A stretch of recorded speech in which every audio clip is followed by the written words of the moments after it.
My blissful self. Today, let us know,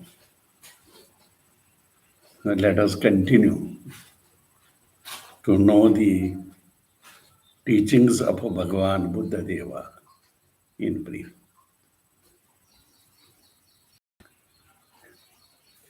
King Shuddhodana arranged the marriage of Siddhartha with a very beautiful girl by name Yashodhara. He kept him in the palace where any type of miseries cannot be experienced. Later, Siddhartha had a son by name Rahul.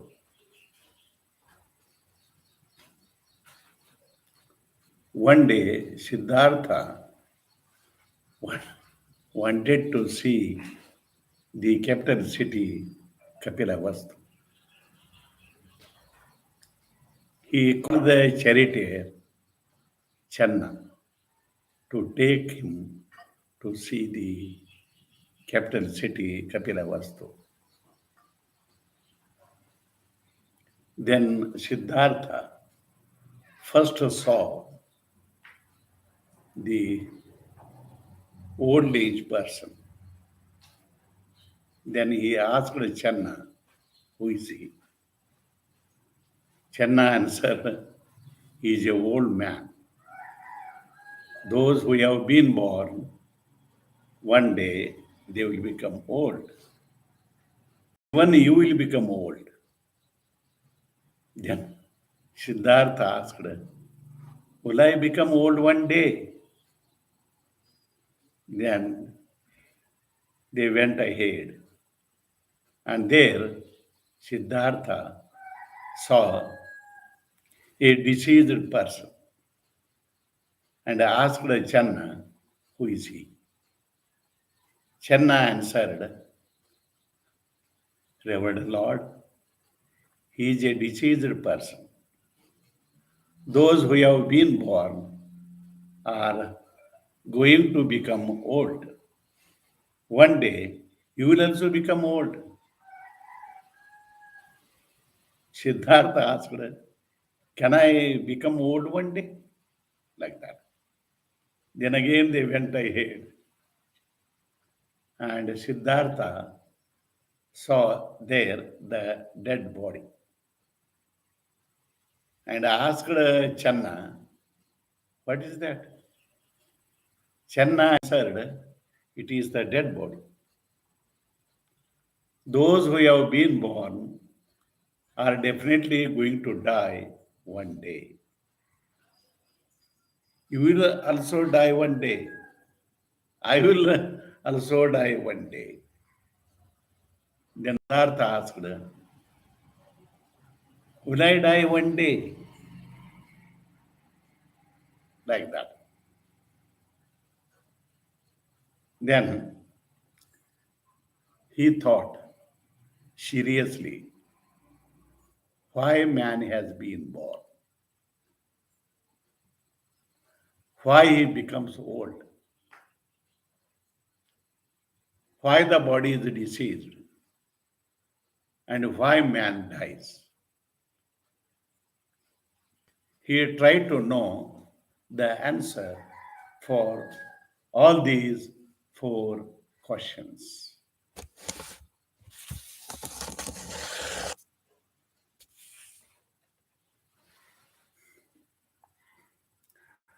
So, to know the answer for these four questions, he removed the all ornaments and the clothes, and he entered into the kingdom of Bimbasara, King Bimbasara, about 2500 years ago. And Siddhartha said, when I find the answer to all these four questions, I will return back to the palace again. Then he seeks the preceptors to guide him. So one preceptor guided him to remove the hairs from the head. The other preceptor guided him to have the hairs of the head. And the third preceptor guided him to practice asanas, pranayamas like that. Siddhartha practiced all these, but he didn't get any mental peace. And again, uh, the fourth preceptor guided him to fast and to take very little food, very less food, that is in the form of dry leaves and water only. Siddha, Siddhartha practiced this for 6 years. And lastly, his body became a mere skeleton. And the blood vessels had been seen of the body. And the skin therein was oscillating.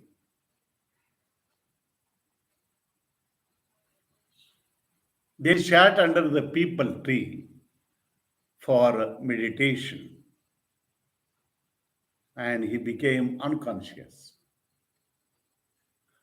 There, a girl by name Sujata came there to submit the offering in the form of sweet pudding to get a good husband and good children. She asked Siddhartha, who was he? And Siddhartha said, I am the son of King Shuddhodana of Sakya cult. She asked Siddhartha, why you have come here? Can I put this sweet pudding into your mouth? Siddhartha said, yes. Then Sujata put the sweet pudding into the mouth of Siddhartha. And Siddhartha felt comfortable. And he thought that the path that he followed was wrong. That is, only taking the dry leaves and water was wrong. Then he determined to lead a middle path wherein he can take the food in a limited quantity.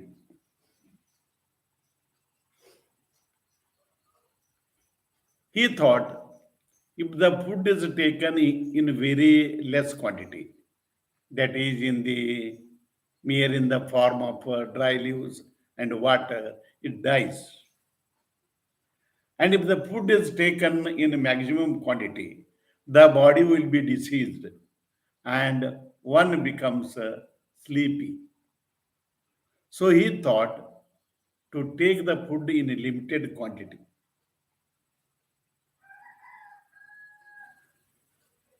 And he was in a position to continue meditation under the people tree. He did it for 6 years. And later, he was enlightened. And he was in a position to preach his experiences. So he said, you think personally. Don't believe whatever the others tell. Don't believe the blind beliefs. Don't believe that which is written in the books. Don't follow the blind beliefs. Don't believe which is told by your friends or which is taught by your grandfather. You search the truth personally and realize the truth. Let you take the food and water in limited quantity and you have shelter and you can meditate. So take limited food and water, have shelter to maintain the livelihood of the body. So give up the understanding that the form, the smell, the taste, the touch, and the word give happiness. So all these don't give happiness. And if you think that these give happiness, there arise numerous desires for these form, smell, taste, touch, and word. So when we try to enjoy all these, the desire to enjoy these increases. And by these, the body dies. But the desire to enjoy the sensory objects leaves behind in the mind. And this becomes the cause for rebirth. Like that, the birth and rebirth continue, and man will be in a position to experience maximum unhappiness. The understanding that the sensory objects give happiness is the main cause for misery. Even the gross body has not been in a position to give happiness. So, happiness is not in the gross body or in the sensory objects, but happiness is in the true self.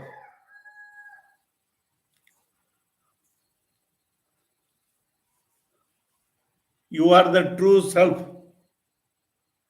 and happiness is in your true self. You are the witness to all these. And again, Bhagavan Buddha Deva preaches us one should have kindness towards all living beings, including man.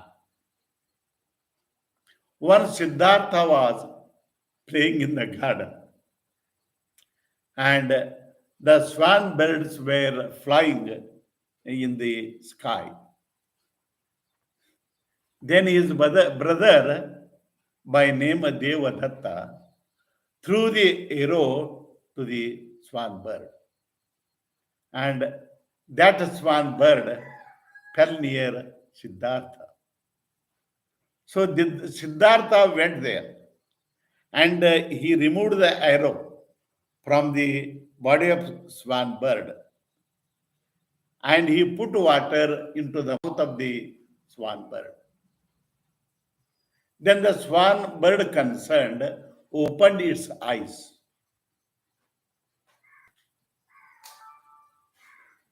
Devadatta ran there and he argued the swan bird belonged to him.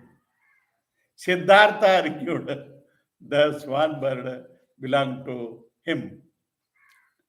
They quarreled for the bird. Then lastly, they went to King Shuddhodana to solve the quarrel.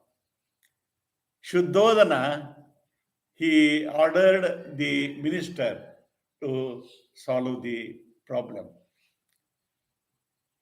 What the minister did, the minister told them to leave the bird there. And they left the bird there. The minister told, the bird belongs to him whom the bird goes. And later, the bird went to Siddhartha. The minister explained, the bird is his who tries to save its life. And the bird is not his who tries to kill him.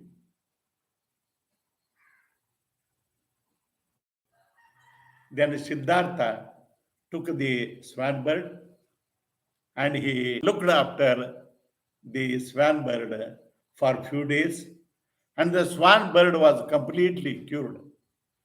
Then lastly, he left the swan bird to fly freely in the sky.